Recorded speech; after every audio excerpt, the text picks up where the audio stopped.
Berita pertama kita, naas dialami bocah berumur 7 tahun bernama M. Hafiz Rizki, warga Talang Jambi, Palembang, yang terberat terseret derasnya arus Sungai Komering pas lagi berenang sama nenek sama 3 keluarganya.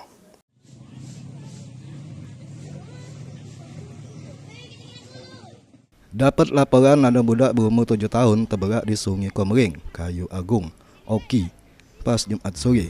Basarnas langsung nerjun ke tim SAR ke lokasi kejadian dengan ngawak sejumlah peralatan, diantaranya perahu karet sama alat selam untuk melakukan pencarian korban.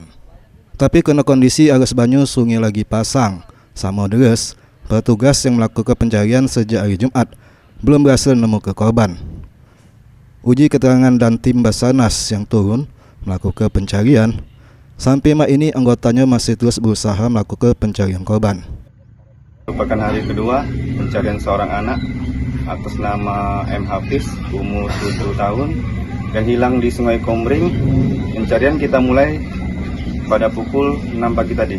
Di juru proses pencarian korban bernama Hafiz Rizki, tim Basarnas dibagi 2 tim, di mana sikok tim melakukan penyisiran di sungai, sama tim 2 melakukan pencarian dengan selemi Sungai Komering. Tim Liputan PAL TV.